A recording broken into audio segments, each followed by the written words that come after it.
La CNN publicó una noticia maravillosa. Bueno, no era una noticia, sino que era una suerte de biografía. Se llama Jimmy Wayne y nunca conoció a su padre porque su mamá pasó más tiempo en prisión que en libertad. Y su mamá había asesinado a alguien y luego que ella logra salir después de muchos años, cuando él tenía 12 años, cuando Jimmy Wayne tenía 12 años, su madre logró salir por buena conducta, pero se enredó con un vendedor de drogas. Y metieron a Jimmy en el asiento trasero de un viejo auto y por un año el auto fue la casa de Jimmy. Él describiría luego en su biografía de que el auto olía a sudor, a mugre, pero de alguna manera ese asiento trasero era una suerte de hogar itinerante porque manejaban de ciudad en ciudad para que no los apresaran, para que no los atrapara la policía. Luego de un tiempo, luego de un año y 2 meses, abandonan a Jimmy en la estación de autobuses en Florida, Pensacola, lo dejan allí con una maleta y se fueron. Así que con 12 años se ve sin hogar, sin provisiones, sin casa, sin familia, y empieza a recorrer el vecindario de Pensacola. Por varios días no tiene que comer y ve a un anciano intentando cortar la grama, el césped de su casa, y él le dice que por un poco de dinero, lo que sienta, puede venir a cortarle el césped. No le dice a este señor de que él no tiene casa. Se llama Russell, el hombre.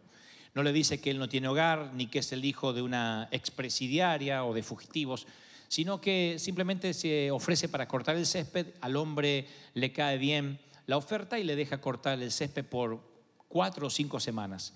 Así que el niño empezó a sobrevivir con los $20 que le daban los Russell para poder comer, para poder subsistir, y de noche dormía en las estaciones de autobuses o debajo de un puente. Pero don Russell sospecha algo, que el niño tiene mucha mugre, que no se baña, que no cambia su ropa seguido. Así que un día le pregunta dónde vive y el niño, Jimmy, por temor a que no le dé más el trabajo, al principio le miente. Luego de insistir, el hombre le dirá la verdadera historia y le cuenta de que fue abandonado en la estación de autobuses, que no tiene casa, que tiene 12 años y no tiene un hogar. Así que don Russell habla con su esposa, ambos son ancianos, retirados, y le ofrecen al muchachito un sitio en la mesa, un propio cuarto, un baño, una cama caliente, sopa caliente todos los días. Y para Jimmy eso fue una oferta que no pudo rechazar. Claro que era el cielo para él. A mí me sorprendía porque mostraban las fotos del niño cómo cambió en cuestión de días, no solo porque se había aseado, sino que su rostro ahora refleja una alegría que antes no tenía. El muchachito, antes de estar en la casa de los Russell, tiene una mirada triste, profundamente melancólica, pero eso cambia cuando es parte de la familia. Pero algo llama la atención de los Russell, es que el niño se niega a desempacar, no quita nunca la ropa de la maleta. Él abre su maleta en el piso de la habitación del cuarto y de allí va sacando la ropa que necesita, coloca la sucia a un costado, la limpia, pero se niega a desempacar a pesar de que le ofrecen una y otra vez que tenga su propio closet, que se ubique en los cajones. Él se niega a desempacar porque, aunque se sentía parte de la familia, se negaba a creer de verdad que ese fuese su destino final. Lo habían rechazado tantas veces que había aprendido a ser cauteloso, y entonces durante semanas su maleta permaneció en el suelo, llena de ropa, listo por si los Russell cambiaban de idea. Ese es el síndrome de aquellos que no desempacan. Él estaba en la casa, pero no se sentía en su hogar. Estaba bajo el techo, pero no estaba bajo la promesa. Estaba con la familia, pero no se sentía un miembro de ella. Y finalmente, luego, si uno ve la biografía completa, uno descubre que los Russell convencen, pero sin no tener mucha paciencia. Tuvieron que esperarlo mucho tiempo para que él desempacara. Y luego este niño se transformará en un adulto y en un gran compositor de música country, muy famoso. Lo cierto es que a mí me sorprende lo que los psicólogos llaman el síndrome de no desempacar. Dicen que uno en la vida, cuando ha sido rechazado muchas veces, especialmente cuando uno no encontró su lugar en el mundo, uno almáticamente no desempaca. En términos metafóricos, claro. Tú dices, bueno, yo ya desempaqué cuando llegué a este país o cuando me mudé de casa. Pero hablo de no desempacar totalmente los sentimientos, de no abrirse completamente. Y eso es un síndrome que uno vive cuando no se siente cómodo, cuando todavía sabe que no está en su destino final, cuando no encontró su hogar. No creerás la cantidad de gente que tiene 50, 60, 70 años y no encontró su destino final. Cuando esto pasa en una casa es porque no encontró su hogar y finalmente no descansará hasta algún día desempacar. O lo que es peor, algunos no van a desempacar nunca y toda la vida van a ser nómades, van a ser visitantes en su propia casa. Y en un hogar es muy triste porque no te sientes en tu casa, no te puedes relajar. Ustedes habrán tenido esa sensación de estar con zapatos apretados, tacos altos en el caso de las damas, durante todo un día en una fiesta o aquí en el servicio. Y cuando llegas a tu casa, creo que lo primero que las damas se sacan, ¿qué es? ¿Qué es? Los zapatos. ¿Alguien dijo otra cosa? No sé. Yo sé que los zapatos lo primero que las damas se quitan. ¡Ah! ¿Por qué? Porque están en casa. Es una sensación de comodidad, ¿no es cierto? Los varones también hacemos eso. Nos quitamos la corbata, los que usamos, y después los zapatos y decimos, bueno, estoy en casa. Lleven esto al ámbito espiritual. Hay personas que viven con tacos altos pensando que en algún momento tendrán que salir, la gente los va a ver, o viven con la corbata ajustada y nunca pueden relajarse. Estoy hablando en términos de hogar, en términos de familia, no encuentran su lugar en el mundo. Cuando espiritualmente no tienes un hogar, tú eres un nómade de las iglesias, como tanta gente que anda escuchando, allá hay un profeta y se van atrás del profeta. No, viene un cantante, se van atrás del cantante. Y uno los ve que van cambiando de iglesia, no semana a semana, pero sí mes a mes, como los calzones del abuelo, van cambiando. El problema es cuando nunca desempacas, cuando como Jimmy estás bajo un techo pero nunca es tu hogar. ¿Por qué? Porque ofendes al anfitrión. Los Russell se sentían dolidos en su corazón. Ellos le dicen mirando a cámara, no entendían. ¿Vieron cómo son los documentales americanos doblados al español? Bueno, nosotros no entendíamos por qué él no desempacaba, ¿verdad? Él no desempacaba simplemente porque no sentía el amor que le dábamos. Yo miraba el documental y digo, es increíble que alguien no desempaque. No es que lo estaban apurando, no es que le dijeron estás a prueba. Nadie le dijo estás a prueba, le dijeron este es tu hogar. Pero por alguna razón él había sido rechazado tanto que nunca terminó de desempacar sus maletas. Y el Señor dice que ese síndrome, lo vamos a ver ahora en la Biblia, es el que hace que Dios cierre muchas veces su mano para bendecirte. Nadie que no bendiga la tierra en la que fue plantado podrá comer del fruto de ella.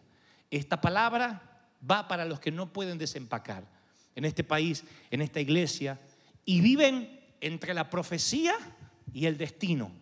Viven entre lo que Dios le dijo que les iba a dar y entre lo que todavía no tienen. Parecen, pero no son. Son cristianos nominales. Su corazón no está completo, su corazón no es feliz y por eso no se siente que literalmente está en su tierra. El no desarmar la maleta es, me gusta estar acá, pero te estoy observando. ¿Quién quiere una relación así? Me gusta estar contigo, pero la primera que me haces. Está bien, caminemos juntos, pero no estoy confiando en ti. Te estoy observando, te estoy vigilando. Esa es una relación enfermiza. Porque tú necesitas una confianza total, absoluta. Imagínate que tienes un empleado que te dice, ok, yo voy a trabajar, pero no voy a desarmar mi maleta. Tú dices, se me va a ir antes del día. O al revés, un jefe que te dice, está bien, quédate aquí, te doy mi confianza, pero cierra todos los cajones antes que él se vaya. Tú dices, ¿tienes miedo de que te vaya a robar? Nosotros tenemos gente que nos viene a ayudar en casa. Imagínense que nos tuviéramos que poner a cerrar todo, a decir, uy, dejé dinero arriba de la mesa y volvemos volando para que no nos roben. Es preferible decirle, mira, ¿sabes qué? No me das confianza, así que no te voy a contratar. A tenerlo dentro y tener las maletas listas por si hay un infortunio. ¿Tiene sentido lo que estoy diciendo, sí o no? El no desempacar maletas es un principio que afecta nuestra vida espiritual. Porque no estamos teniendo fe, estamos teniendo dudas. Y si Dios cambia de idea y me echará Dios a la calle.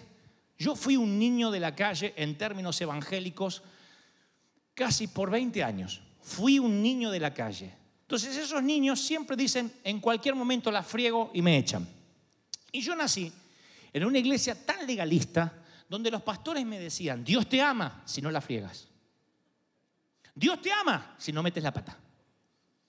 Y como yo, como tú, soy de fregar y de meter la pata, amén, gloria a Dios, gracias. Y los demás hipócritas digan amén también. Como somos de meter la pata, yo siempre sentía de que Dios me iba a echar. Entonces yo me crié como niño en la calle. Y si tienes que verme a mí hace unos años atrás, yo tenía la maleta armada. Porque en cualquier momento me iba al mundo. En cualquier momento volvía con Satanás. Porque en cualquier momento Dios iba a cambiar de opinión. Al fin y al cabo los amigos echan a los amigos a la calle. Los entrenadores sacan a los jugadores del equipo. Los maestros expulsan a los estudiantes de la escuela. Madres que han parido hijos los abandonan en las estaciones de los autobuses. ¿Cómo sabemos que Dios no va a hacer lo mismo? Y si cambia de idea Dios cuando te conozca un poco mejor, porque creemos que Dios no nos conoce.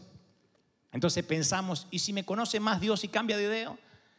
¿No será demasiado riesgoso desempacar?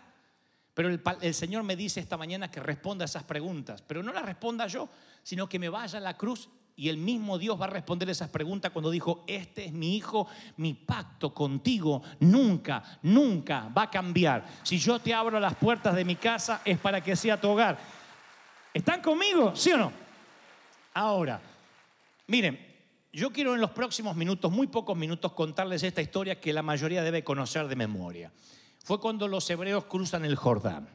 Porque al ver la historia y recordar a alguien como Jimmy, que nunca desempacó las maletas, nos va a asombrar el parecido que tienen los niños de la calle con el trato que a veces nosotros le damos a Dios, quien nos abre la puerta y nos adopta como hijos legítimos. En lugar de decir Abba Padre, estamos siempre desconfiando. La mayoría de los meses del año, el Jordán medía entre 30 y 40 metros de ancho y tal vez unos 2 metros de profundidad.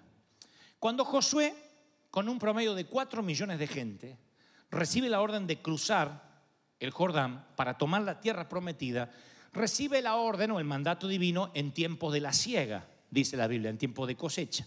Durante esa estación, quien sabe un poco de geografía y de estaciones del año en el antiguo Israel, descubre que debido a la nieve derretida del monte Hermón, el Jordán crecía hasta casi 1,5 kilómetros de ancho y mucho en profundidad. Cruzarlo no era tarea fácil. Cuando Dios le da la orden, el Jordán tiene una crecida importante. Y Dios le dice, pasa este Jordán, tú y todo este pueblo, Josué 1:2. Pasa tú y todo el pueblo. Eso incluía débiles, fuertes, gente con capacidades especiales, minusválidos, incluía a los niños, incluía a los murmuradores y los fieles. Todo el mundo, no dijo algunos. Todo el mundo, los 4 millones aproximadamente, cruza el Jordán porque yo te doy la orden que lo hagas. Josué se levantó muy de mañana, dice las Escrituras. Él y todos los hijos de Israel vinieron hasta el Jordán y reposaron allí antes de cruzarlo. O sea, levantaron unas carpas a unos metros del río antes de cruzarlo. El pueblo armó tiendas a la orilla, esperaron 3 días, dice la Biblia, viendo el torrente de agua como crecía, porque insisto, se estaba derritiendo la nieve del monte Hermón y eso era un torrente, una crecida. Durante 3 días, con sus 3 noches, ellos intentaban conciliar el sueño, oyendo como el río no paraba de rugir. Así que creo que en esos 3 días muchos de ellos habrán pensado, supongo que Dios nos construirá un puente, o nos dará un barco, o nos dará un arca, o habrá una balsa, porque no podemos pasar bajo ningún punto de vista el Jordán en estas condiciones. La Biblia sigue narrando que los oficiales recorrieron el campamento y mandaron al pueblo a decir, cuando vean el arca del pacto de Jehová y los levitas que la cargan, ustedes van a salir de vuestros lugares y van a marchar en pos de ella. En otras palabras, Dios estaba diciendo, no dijo sigan el arca, estaba diciendo síganme a mí. Dios dijo, yo les voy a dirigir el camino, porque el arca tipificaba la presencia de Dios. Así que los sacerdotes aquella mañana, luego de 3 días, toman el arca y caminan hacia la ribera. Y dice las Escrituras, cuando los que llevaban el arca entraron al Jordán y los pies de los sacerdotes que llevaban el arca fueron mojados a la orilla del agua, entonces el Jordán empieza a secarse. Ahora les daré más datos respecto a eso. Pero antes, noten esto. Van los sacerdotes, empiezan a bajar hasta la ribera, todo el pueblo los está mirando, ellos se acercan a una crecida importante de un río caudaloso. Y cuando ellos se acercan, no se zambullen, no se tiran, lo único que hacen es meter con mucho cuidado los dedos gordos a los pies del río. Es lo único que hacen. Un paso insignificante técnicamente de fe, pero que abrirá paso a un milagro magnífico. Lo único que le pide Dios, mójense los dedos gordos. Porque a veces pensamos que Dios nos pide grandes hazañas, que nos tiremos en paracaídas, que confiemos en Él. A veces lo único que Dios nos está pidiendo es llevarse toda la gloria, pero por Dios, mover el dedo gordo. Hay gente que no quiere mojarse el dedo gordo, pero quiere el gran milagro del Jordán seco, pero no se moja el dedo gordo. Es la gente que dice, estoy orando para conseguir trabajo, y saliste a buscar, y no, pero mandé una solicitud por internet. Mojate el dedo gordo. Nosotros queremos el vino sin llenar las jarras. Queremos que el Señor nos limpie la ceguera sin ir al estanque. Queremos que el Señor nos sane sin mostrarnos a los sacerdotes. Y siempre el Señor en cada milagro le pide a alguien, mójate el dedo gordo. Pero acá el Señor dice, no quiero que te mojes completamente, que mojes el dedo gordo del pie para que ocurra el milagro. Ahora, no se zambulleron, solamente hicieron eso. Tan pronto tocaron el agua, la corriente se detuvo, como si alguien hubiese cerrado la llave de paso. Oigan que este no es un tema menor. Las aguas que venían de arriba se detuvieron como en un montón, como quien pone un dique de contención, bien lejos en la ciudad de Adán, que está al lado de Zaretán. Claro, para los que leen las escrituras dicen, ¿qué será Adán? ¿Qué será Zaretán? No tengo la menor idea. Y pensamos que son dos paredes de agua así. No, Zaretán está a 48 kilómetros río arriba. Yo me había imaginado en mi mente una muralla de agua al lado del arca y los sacerdotes, pero Dios comenzó su obra río arriba porque Él quería un camino ancho para que millones pudieran cruzar.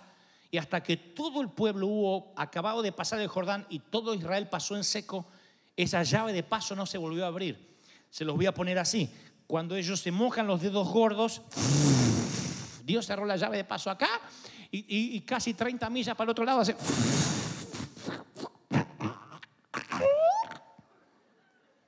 Allá seguía chorreando un poquito. Hace el ángel. Y ellos pasan, dice la palabra, en seco. Y hace énfasis que pasaron en seco.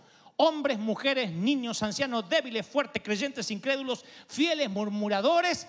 No había lodo en sus sandalias y no había agua en sus túnicas. Seco. No es que les salpicaba el agua, paró a 30 millas para un lado y para el otro, para que cruzaran en seco, tan solo con que los levitas, los adoradores, mojaran la puntita del dedo gordo. Pasan en seco, todos. Y no es tampoco un tema menor que todo el mundo pasó en seco.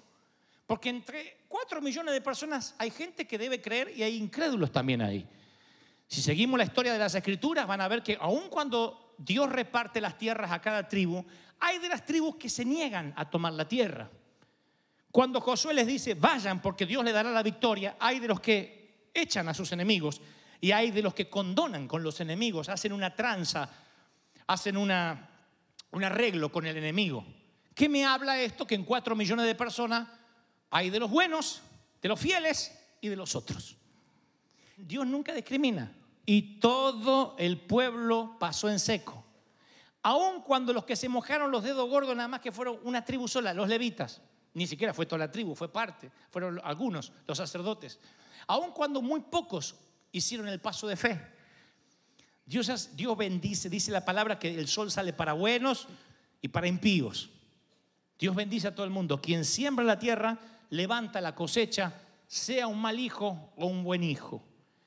Ahora, el tema no es de este lado del Jordán, el tema es de aquel lado.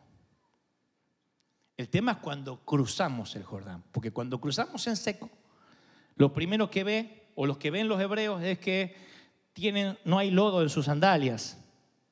Y después de no ver lodo en sus sandalias, ven que no hay agua en sus túnicas. Y ya están del otro lado, ya están en Canaán. Se miran y entonces el Señor les aclara les dice que el regalo lleva consigo un regalo aún mayor. Le dice a Josué, cuando crucen del otro lado completamente en seco, diles, en esto, en el cruce del Jordán, conocerán que el Dios viviente está contigo. Que el Dios, dice una versión, en esto conocerás que Dios te dio una casa, que Dios te dio tu tierra. Dice la versión, nueva versión internacional, en esto conocerás que Dios te dio un hogar. Una cosa que estés de este lado dudando si el Jordán se va a abrir o no.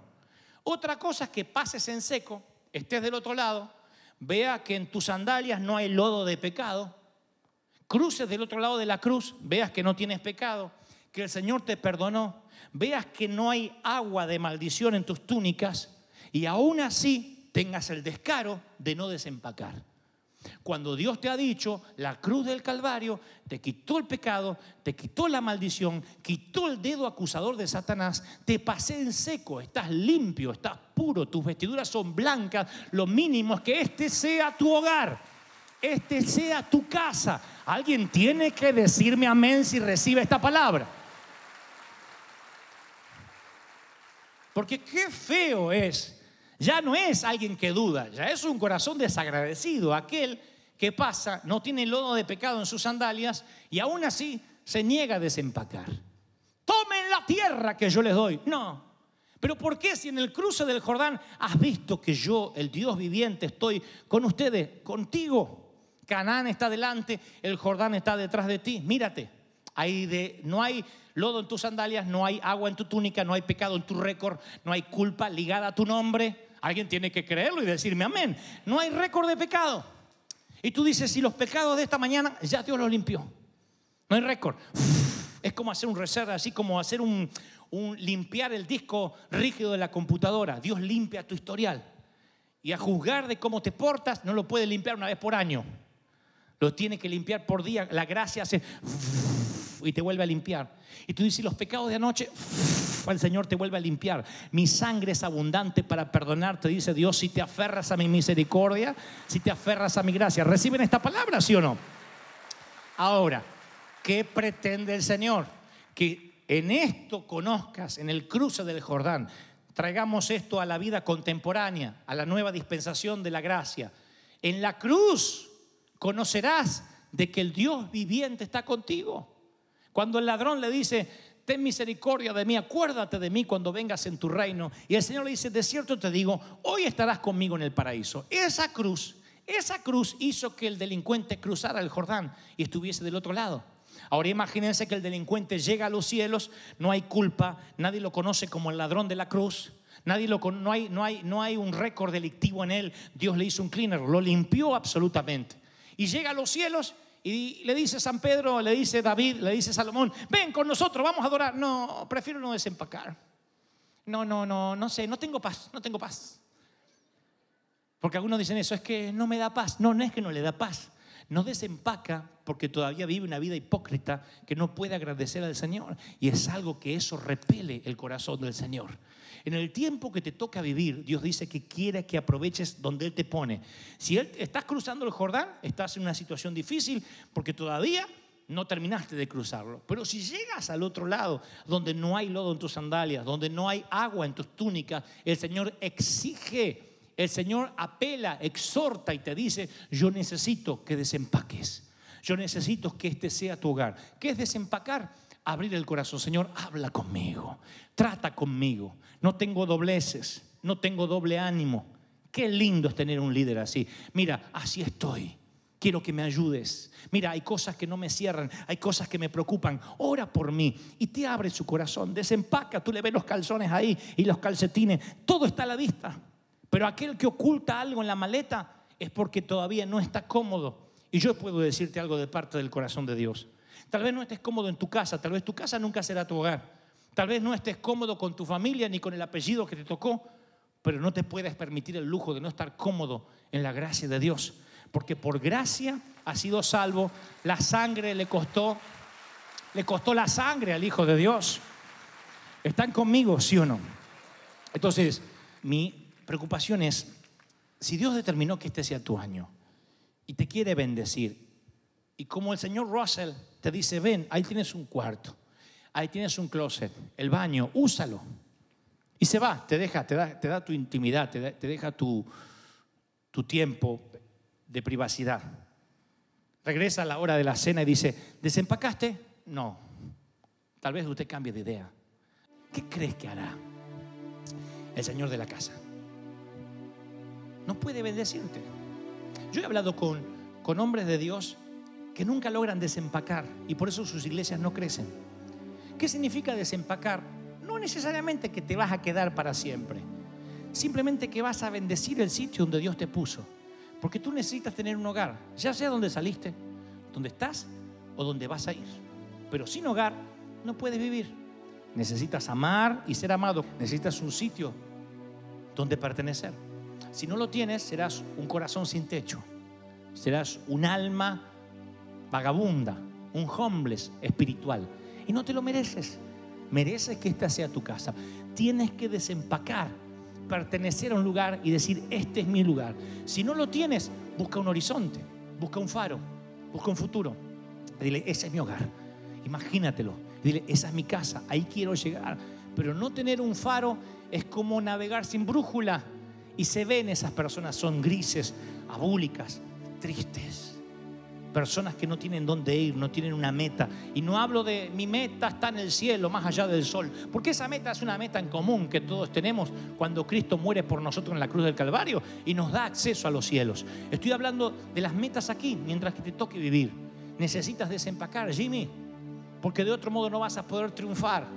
Jimmy se transformaría luego en un gran compositor de música country, se alzaría con varios discos de oro y de platino y dedicaría sus premios a sus padres adoptivos, aquel que alguna vez le ofreció cortar la grama y que gentilmente a las pocas semanas le estaba dando un cuarto. Dice, son mis padres. Nunca más supe de mi madre si terminó en prisión o muerta en una sobredosis, mi madre biológica, pero mis padres son aquellos que me dieron un hogar, que me dieron una casa. ¿No es hora de darle la espalda a quienes te abandonaron y abrir el corazón a quien te dio la puerta para que recibas, para que te alimentes, para que te bendigas?